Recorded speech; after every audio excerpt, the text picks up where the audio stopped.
Hello dear students, now let's begin our next video lesson.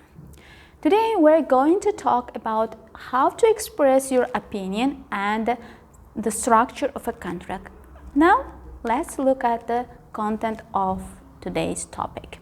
The first we're going to look at some vocabularies, basic vocabularies related to expressing your opinion. And then we will look through what is a contract and elements and the structure of a contract. Now let's see. The opinion, dear students, you should know how to express your opinion while you are speaking, while you are giving your opinion. Okay? So now let's look through some vocabularies related to expressing your opinions. First of all, let's see opinion. What is it itself? Opinion, it's how an individual feels about something. That's not the fact, actually. This is your feeling, expressing your feeling, your thought.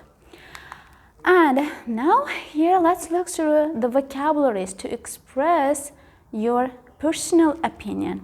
It would be better to start your opinion, the phrases such as, I think, in my opinion, I would like to point that, I would suggest, I believe that, what I mean is that, or in my experience, in my point of view, as far as I'm concerned, and so on.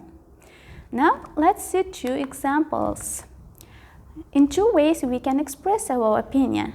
First, I think that the library should be open, or as far as I'm concerned, the library should be open. And these other vocabularies related to expressing opinions. And now let's look some rules about contract. First of all, let's see what is a contract. Contract is an agreement between two or more parties that creates an obligations on all parties to perform or not to perform on a particular action. This is an agreement between two parties actually, to understand it. And now let's see what are 5 elements are required to form a valid legal contract. The first one is offer and acceptance. One may offer the product or service. The second part, accept this offer. The next one is the consideration. What is the consideration? Consideration, it is something of value, must be exchanged in the contract. For example, it can be money, house, or the car, something else valuable. The next one is the capacity. Both parties should have appropriate age and state of mind to enter an agreement and to draft the contract. The next one is the consent. Consent, it's an agreement. It means that both parties entered into an agreement should agree the obligations, duties, responsibilities in the contract. And the last one is the legality, or the contract should be legally binding. It means it shouldn't be illegal. Okay? So now let's look through the structure of a contract.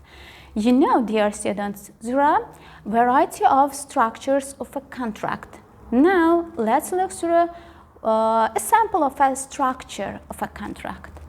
In the structure, there should be parties, the details of the parties, and the effective date, for example, the validity date, or expiry of the date, or termination date, and then statement of service or the product.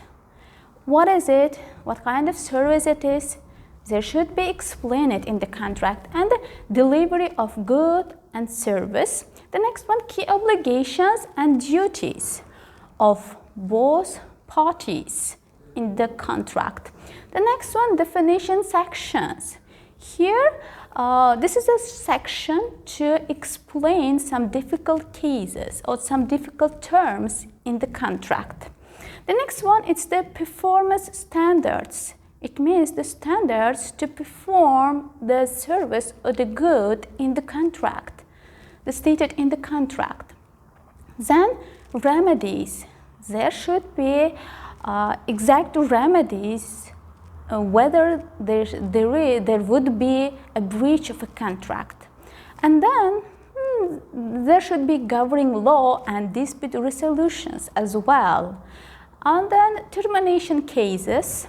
And lastly, there should be signature place to sign a contract. And dear students, here you can see the structure, sample structure of a contract. This is a sample structure for you. I think, dear students, you find this video useful. Thank you for watching the video. See you then. Bye bye.